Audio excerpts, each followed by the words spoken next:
son las personas que en su momento confiaron en él o que incluso pelearon por él independientemente de que les gustara o no mucho lo que consiguieron en los años 70 y 80, sino que se ha roto por el lado de los grandes partidos políticos de este país, también por el lado de los grandes partidos vascos, así como por el lado de las personas que eran capaces de influir, tanto en Euskadi como fuera de Euskadi, en ese pacto, que eran capaces de intervenir en las instituciones y, como solemos decir a menudo, ponerlas al servicio de unos pocos, arrebatándoselas, por tanto, a las mayorías sociales. Esta fecha del 20 de diciembre está en la intersección entre ese modelo y ese pacto social agotado y lo que seamos capaces de construir entre todas y todos en las próximas 6 semanas, 5 semanas ya, a efectos de la próxima década.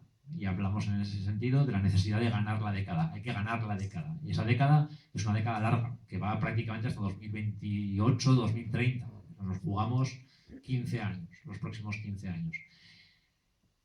¿Cómo llegamos a esas elecciones? Bueno, pues llegamos después de un año muy largo, extraordinariamente largo. Yo creo que cuando abrimos el año, el 30 de enero, con aquella marcha del cambio en Madrid, no teníamos la menor idea de lo largo que iba a ser el año, no teníamos la menor idea de los altibajos que íbamos a tener. Hemos tenido apuestas muy arriesgadas, como por ejemplo las candidaturas de Unidad Popular, e incluso introducir las palabras unidad popular en el lenguaje político, cosa que no era normal y que ahora es de uso común. Hicimos esa apuesta salió bastante bien en muchos lugares, no tan bien en otros lugares, hay que decirlo. Esa apuesta generó una corriente de cambio político que todavía hay que sostener y que todavía hay que articular más, pero que es prometedora y que ya ha conseguido avances importantes. Nos encontramos antes de esas elecciones de mayo con unas elecciones andaluzas tramposísimas en las que competimos lo mejor que pudimos. Hicimos algunas cosas bien y algunas cosas mal. Y también nos encontramos con unas elecciones catalanas el 27 de septiembre. No había una fecha peor para unas catalanas que el 27 de septiembre. Hicimos las cosas, en mi opinión, regular, tirando a mal, y obtuvimos unos resultados malos, rotundamente malos. Desde entonces hasta hoy, lo que ha ocurrido es simplemente que hemos comenzado a remontar. Primero sacando la cabeza, como suele ocurrir, para poder mirar, y en segundo lugar comenzando a sacar el cuerpo y fortaleciendo ese cuerpo. Hemos ya conseguido convertirnos de nuevo en un actor absolutamente relevante y decisivo. Hace 3 semanas, incluso hace 2 semanas, todavía algunos políticos de otros partidos hablaban de un 3+1. Había 3 partidos importantes y un cuarto partido que no podía competir o que no estaba a esa altura. Hoy por hoy ya nadie recurre a ese discurso. Hay 4 partidos a nivel estatal que van a ser muy relevantes, pero aunque nadie dude de eso, está claro que aquí en Euskadi nos jugamos más cosas. Nos jugamos más cosas por la sencilla razón de que tenemos un mapa político diferente. Diría que tenemos 3 mapas políticos diferentes y tenemos además unas elecciones autonómicas en 2016 que probablemente no sean en otoño, sino seguramente en primavera-verano. Eso hace que nuestro ciclo político corto, el que va de las municipales y forales a las autonómicas de 2016, sea un ciclo particularmente intenso, en el que nos jugamos pues también muchísimo. Tenemos representación en las 3 juntas generales, eso es crucial. Tenemos bastantes concejales del cambio en los 3 territorios, sobre todo en Guipúzcoa y en Vizcaya. Tenemos una red suficientemente fuerte como para hacer un trabajo bueno a nivel local. Tenemos círculos, tenemos gente suficiente como para nutrir, para dotar a esas candidaturas de Unidad Popular y a esas juntas de propuestas y de ideas. Tenemos que mejorar los canales, tenemos que hacer muchas cosas mejor, pero tenemos capacidad de sobra como organización y talento de sobra como organización para llegar fuertes tanto a este 20 de diciembre como a las autonómicas, que ahora ya no son el caso.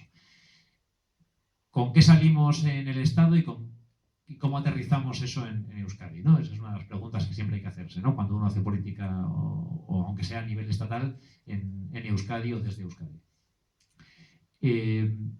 Lo que proponemos el 20 de diciembre es aproximadamente que hay que recomponer y producir un pacto social nuevo que sustituya al pacto que se ha roto.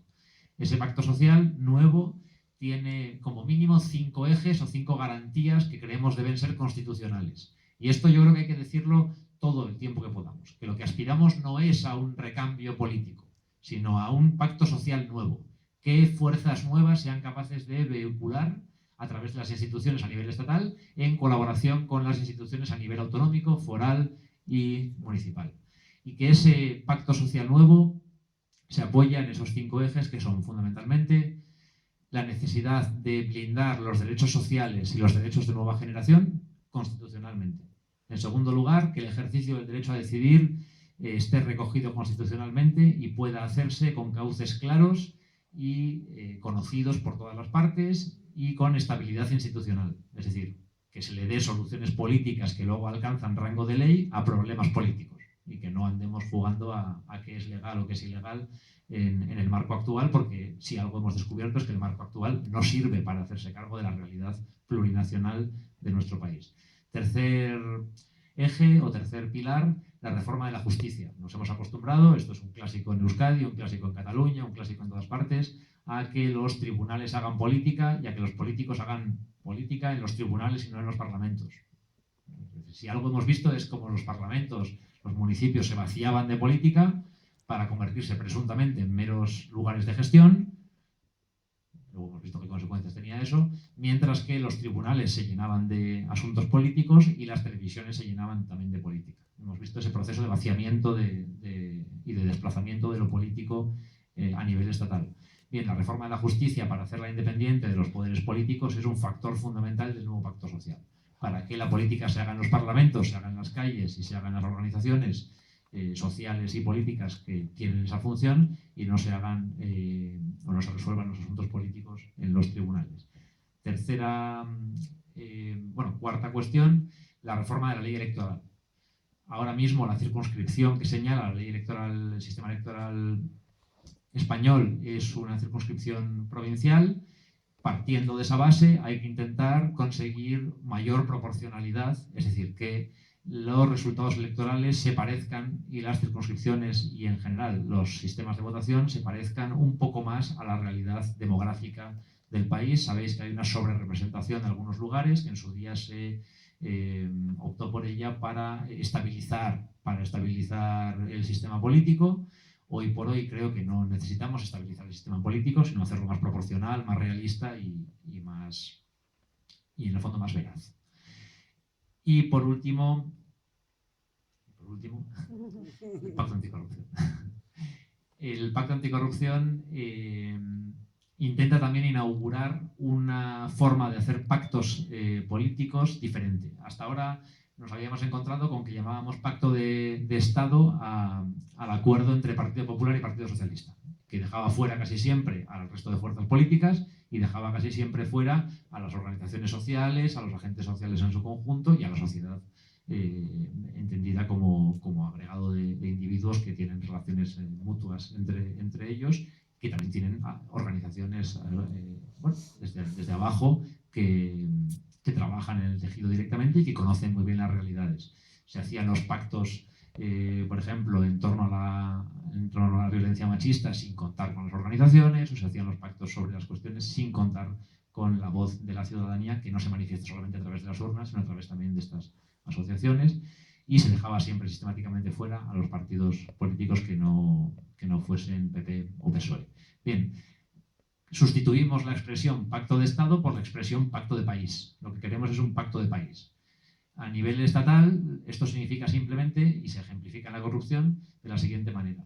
Necesitamos un pacto de todas las fuerzas políticas y de todas las administraciones para que, además de la voluntad política de acabar con la corrupción, tengamos clara una hoja de ruta legislativa que conduzca como mínimo a una modificación, a una nueva ley de financiación de partidos, que permita atajar la corrupción de manera preventiva, es decir, no yendo después a posteriori a perseguir a los culpables, a los Bárcenas y a los Naseiros, sino que podamos hacerlo de manera preventiva con una ley que como mínimo haga más transparente la manera en que se dona dinero a los partidos políticos y también impida el endeudamiento de los partidos políticos con los bancos de la manera casi libre que se ha hecho o que ha tenido lugar hasta ahora, ha sido vigente o ha estado vigente hasta ahora. Claro, Estos son los ejes principales de la campaña, pero aquí hacemos campaña en Euskadi, para Euskadi, desde Euskadi y con Euskadi. Y estos ejes necesitan una traducción adecuada, a pesar de que puedan tener mucha vigencia algunos de ellos, una traducción adecuada al mapa político vasco o a los mapas políticos vascos en particular.